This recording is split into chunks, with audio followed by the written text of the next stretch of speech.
है कि जब से बांग्लादेश ने एंटी इंडिया के नारे लगाए तो अडानी साहब ने जो है वहाँ पर इलेक्ट्रिसिटी की जो सप्लाई है उसको रोक दिया, उसको कम कर दिया।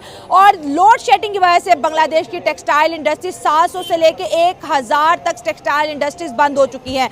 और अगर हम बात करें अडानी साहब की, तो झारखंड के अंदर जो प्लांट है जो बांग्लादेश को इलेक्ट्रिसिटी सप्लाई करता है, उसने जो है बांग्लादेश को जो सप्लाई है वो रोक दी है, कम कर दी है, जिसकी वजह से बांग्लादेश में पॉलिटिकल क्राइसिस तो थे लेकिन अब इंडस्ट्रियल इकोनॉमिकल क्राइसिस भी आ गए हैं। और क्या बांग्लादेश की सरकार मोदी साहब से जैसे बार बार मिलने की कोशिश कर रही है, तो क्या वो माफ़ी मांगना चाहते हैं? क्या मालदीव की तरह बांग्लादेश को एहसास हो गया कि वो इंडिया के बगैर नहीं चल सकते? और जिस तरह से नारे लगाए जा रहे हैं, ऐसे लग रहा है बहुत जल्द मोहम्मद यूनुस को यहाँ से जाना पड़ेगा, क्योंकि हमने देखे हैं जब भी कोई कंट्री या हमसाया मुल्क इंडिया के इर्द गिर्द जो इंडिया के खिलाफ होता है, कुछ ही टाइम के बाद ऐसा रजीम चेंज होता है कि वो गवर्नमेंट को वहाँ से जाना पड़ता है और ऐसी गवर्नमेंट बनाई जाती है जो इंडिया के फेवर में हो सकता है। ये रॉ की भी साजिश हो सकती है। सो आवाम की तरफ बढ़ते हैं और जानते हैं उनकी राय। अब इंडिया जो है वो मजीद उनको तंग करेगा, और ये जो अभी शेख यूनुस साहब हैं, हाँ। इनको मजीद इनका जो तख्ता इक़्तिदार से इनको पलटा देंगे, हाँ, मजीद ये उसको लेके आएंगे, हाँ। जो इनके मफाद के लिए बेहतर होगा। मतलब इंडिया ऐसा करेगा कि बांग्लादेश के अंदर ऑटोमेटिकली वो गवर्नमेंट आ जाएगी जो इंडिया को सपोर्ट करेगी। बिल्कुल ऐसे उनको चाहिए ही ऐसा बंदा, हाँ। जो उनके मफाद के लिए, हाँ। सांस में सांस ले, हाँ। उनके वो जो नारा लगाते हैं उसके साथ नारा लगाए, हाँ। उनको मफाद परस्ती की जरूरत है, हाँ। इंडिया अपने मफाद के लिए कुछ भी कर सकता है। सर अगर इंडिया की पॉलिसी देखिए वो ज्यादा दोस्त बनाने को प्रेफर करता है, तो जाहिर है उसको लगेगा कि बांग्लादेश के ऊपर शांति है, नेपाल के ऊपर शांति है, क्योंकि चाइना और पाकिस्तान के साथ तो इंडिया की वैसे भी नहीं बनती, तो इंडिया दुश्मन तो नहीं बनाएगा।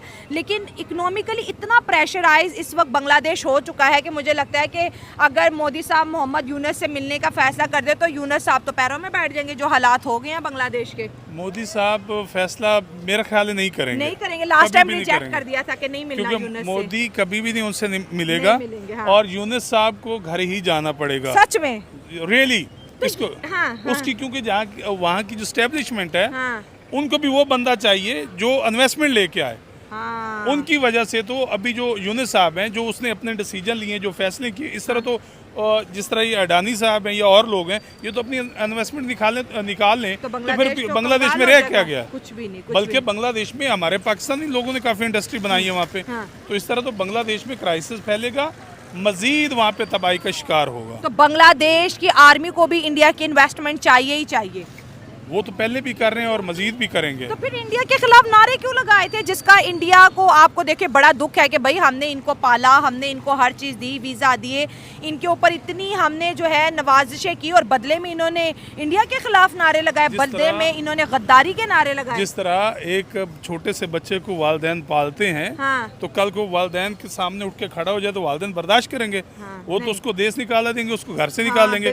तो अब इंडिया भी वही उनके साथ कर रहा है, उनको अपनी औकात पे ला रहा है। और चाहिए इनको कि अब भी ये होश के नाखन लें और इंडिया बांग्लादेश से पंगा ना ले। इंडिया से नहीं बल्कि किसी कंट्री से भी ना पंगा लें, हाँ। क्योंकि अभी उनकी इतनी इकोनॉमी स्टेबल नहीं है कि वो अपने पाँव पे खड़े हो सकें। हाँ। तो आपको क्या लगता है कि ये जो एहतजाज है ये जल्दी रुक जाएंगे या फिर अडानी साहब फिर कोई इनको मोहलत दे देंगे? नहीं, ये अडानी साहब जो है इनको अब मोहलत तब देंगे जब ये चले जाएंगे, उससे पहले इनकी अब चूंकि ऐसी वजह नहीं बन रही कि जिसकी वजह से वो टिक पाए यूनुस भाई। सर इंडिया इतना पावरफुल कैसे हो गया इकोनॉमिकली, पॉलिटिकली, हर फोरम पे उसकी बात चलती है। बांग्लादेश जैसे मुल्क की नाक की नकीरें निकलवा, दुनिया की 5वीं बड़ी इकोनॉमी इंडिया है। हाँ, बिल्कुल। इंडिया 5वीं बड़ी इकोनॉमी है, हाँ।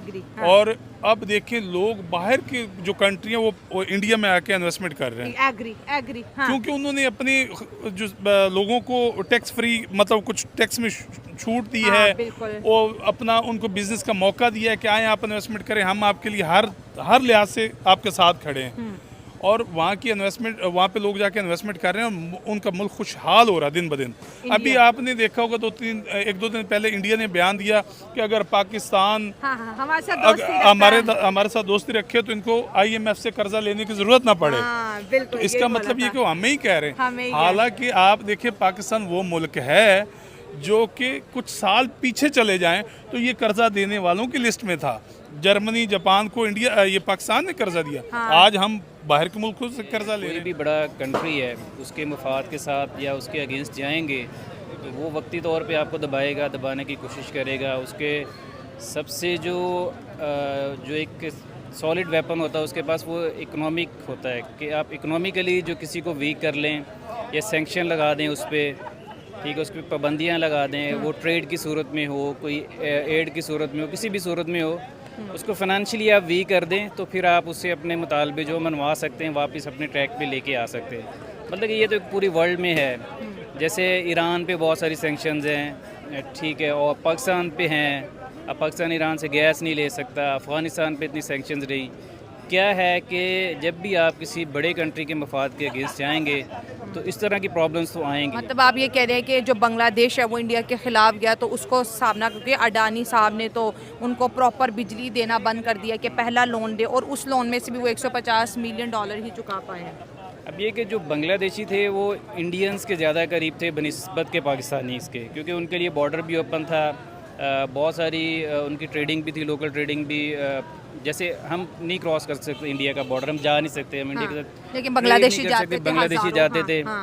लेकिन बांग्लादेश के अंदर रिजीम जो चेंज हुआ उसमें इंडिया के खिलाफ नारे क्यों लगे, और इंडिया ने अब जो बांग्लादेश की रस्सियां खींची हैं, बिजली की सप्लाई कट होगी, टेक्सटाइल इंडस्ट्रीज उनकी बंद होगी, मोहम्मद यूनिस के खिलाफ लोग जैसे शेख हसीना के खिलाफ निकले थे उसके लिए निकल आए।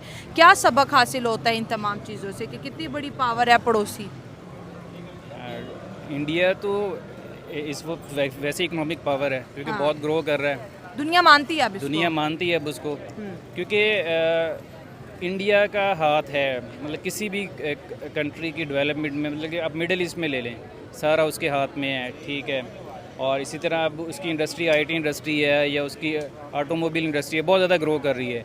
दुनिया में उसका शेयर है, मतलब कि उसकी गाड़ियाँ जा रही हैं, उसके IT एक्सपर्ट जा रहे हैं, उसके इंजीनियरिंग की एक्सपर्ट है वो जा रहे हैं। अब डेफिनेटली एक बड़ी इकोनॉमिक पावर है। अब वो छोटी जो कंट्रीज़ होती हैं, जो नेबरिंग कंट्रीज़ होती हैं, उनके अंदर भी उनके मुफाद जुड़े होते हैं। कोई डिफेंसिव होते हैं, डिफरेंट काइंड्स के होते हैं, वो अपने कोई ना कोई मुफाद ले रहे होते हैं, या कोई सस्ती लेबर ले रहे होते हैं, या कोई सस्ती प्रोडक्ट ले रहे होते हैं। तो जब अब जो पहली हुकूमत थी हसीना वाजिद की, डेफिनेटली कोई ना कोई उनको कोई बेनिफिट दे रही होगी। अब उसको नज़र आ रहा होगा कि जो नए आने वाली है, जो रजीम चेंज हुआ है, तो उसमें टोटली एंटी ना मिले, वो एंटी इंडिया है, ठीक है, थोड़ा सा प्रो इस्लामिक कह सकते हैं, इस पॉइंट के हैं। इस वजह से उनको टफ टाइम, उनको लग रहा है कि शायद हमारे ना हालात ख़राब हों, तो इसलिए वो टफ़ टाइम दे रहे हैं कि शायद ये लोग ना मान जाएं, दोबारा उसी पे आ जाएं कि जैसे हम 8 पे चल रहे हैं, IMF की 8 पे, बांग्लादेश में भी 8 पे चलना, अमेरिका बीमा में चल रहे हैं। तो वो जारी बात है, इंडिया डेफिनेटली चाहेगा, इंडिया की तो ये भी कोशिश है कि पाकिस्तान उसके मातहत होकर चले। हाँ, इंडिया तो कहता है, इंडिया ने कल भी कहा था कि कश्मीर छोड़ दो, IMF से ज़्यादा लोन दे देंगे। तो जैसे श्रीलंका है, वो भी इंडिया का सपोर्ट है, बांग्लादेश को भी इंडिया का सपोर्ट था, बिल्कुल ऐसा ही है। भूटान देख लें, सारा ये कुछ कोई भी है नेबरिंग, वो जारी बात है। ये सिस्टम यहाँ से स्टार्ट हुआ था कि जब बांग्लादेश पाकिस्तान से लैदा हुआ था, more than 93,000 of our soldiers surrendered, and that too through the India, और इंडिया के थ्रू आए थे। और ये भी कहा जाता है कि इंडिया के जो सोल्जर्स हैं उन्होंने हमारे सोल्जर को समोसे खाने को दिए थे, because they were so hungry that they did not have anything to eat। ये हिस्ट्री में है। इंडिया ने समोसे दिए थे हमारे सोल्जर्स को एज दे वर स्टार्विंग। ठीक है, बांग्लादेश में हुआ था, बांग्लादेश अलहदा हुआ था, और वो जो भी जुल्म हुआ था बांग्लादेश पे, वहाँ पे रेप हुए थे around 10 million women, around 10 million.